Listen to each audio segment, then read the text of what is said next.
the pandemic began last year, the whole United Kingdom has been engaged in a great national effort to fight COVID. And there's no doubt that in fighting the old variant of the virus, our collective efforts were working and would have continued to work. But we now have a new variant of the virus, and it's been both frustrating and alarming to see the speed with which the new variant is spreading. Our scientists have confirmed this new variant is between 50 and 70% more transmissible. That means you're much, much more likely to catch the virus and to pass it on. As I speak to you tonight, our hospitals are under more pressure from COVID than at any time since the start of the pandemic. In England alone, the number of COVID patients in hospitals has increased by nearly a third in the last week to almost 27,000. And that number is 40% higher than the first peak in April. On the 29th of December, more than 80,000 people tested positive for COVID across the UK, a new record. The number of deaths is up by 20% over the last week and will sadly rise further. And my thoughts are with all those who've lost loved ones. With most of the country already under extreme measures, it's clear that we need to do more together to bring this new variant under control while our vaccines are rolled out. In England, we must therefore go into a national lockdown which is tough enough to contain this variant. That means the government is once again instructing you to stay at home. You may only leave home for limited reasons permitted in law, such as to shop for essentials, to work if you absolutely cannot work from home, to exercise, to seek medical assistance, such as getting a COVID test, or to escape domestic abuse. The full details of what you can and can't do will be available at gov.uk/coronavirus. If you're clinically extremely vulnerable, we're advising you to begin shielding again, and you will shortly receive a letter about what this means for you. And because we have to do everything we possibly can to stop the spread of the disease, primary schools, secondary schools, and colleges across England must move to remote provision from tomorrow, except for vulnerable children and the children of key workers. Everyone will still be able to access early years settings such as nurseries. We recognise that this will mean it's not possible or fair for all exams to go ahead this summer as normal.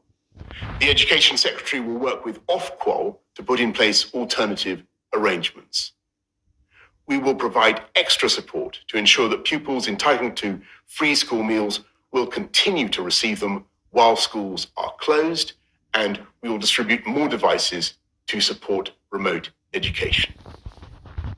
I completely understand the inconvenience and distress this late change will cause millions of parents and pupils up and down the country. Parents whose children were in school today may reasonably ask why we did not take this decision sooner. And the answer is simply that we've been doing everything in our power to keep schools open because we know how important each day in education is to children's life chances. And I want to stress that the problem is not that schools are unsafe for children. Children are still very unlikely to be severely affected by even the new variant of COVID. The problem is that schools may nonetheless act as vectors for transmission, causing the virus to spread between households. Today, the United Kingdom's chief medical officers have advised that the country should move to alert level 5, meaning that if action is not taken, NHS capacity may be overwhelmed within 21 days. Of course, there's one huge difference compared to last year. We're now rolling out the biggest vaccination program in our history. So far, we in the UK have vaccinated more people than in the rest of Europe combined.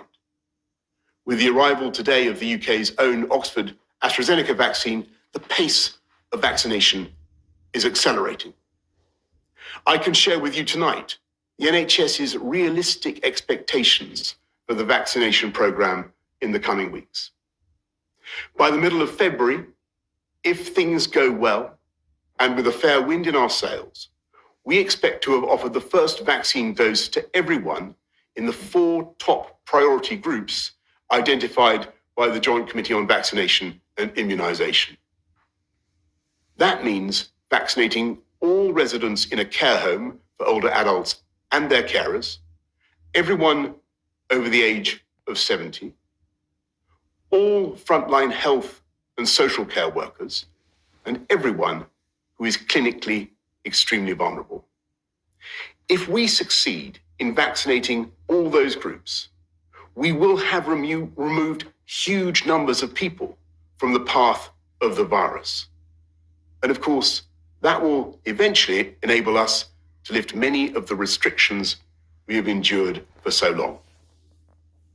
I must emphasize that even if we achieve this goal, there remains a time lag of 2 to 3 weeks from getting a jab to receiving immunity, and there will be a further time lag before the pressure on the NHS is lifted. So we should remain cautious about the timetable ahead. But if our understanding of the virus doesn't change dramatically once again, if the rollout of the vaccine program continues to be successful, if deaths start to fall as the vaccine takes effect, and critically, if everyone plays their part by following the rules, then I hope we can steadily move out of lockdown, reopening schools after the February half term and starting cautiously to move regions down the tiers. I want to say to everyone right across the UK that I know how tough this is, and I know how frustrated you are, and I know that you've had more than enough of government guidance about defeating this virus. But now, more than ever, we must pull together. You should follow the new rules from now, and they will become law in the early hours of Wednesday morning. Parliament will meet largely remotely later that day. I know that the devolved administrations in Scotland, Wales, and Northern Ireland share my conviction that this is a pivotal moment and they're taking similar steps. The weeks ahead will be the hardest yet, but I really do believe that we're entering the last phase of the struggle, because with every jab that goes into our arms, we are tilting the odds against COVID and in favour of the British people. And thanks to the miracle of science, not only is the end in sight, but we know exactly how we will get there. But for now, I'm afraid you must once again stay at home, protect the NHS, and save lives. Thank you all very much.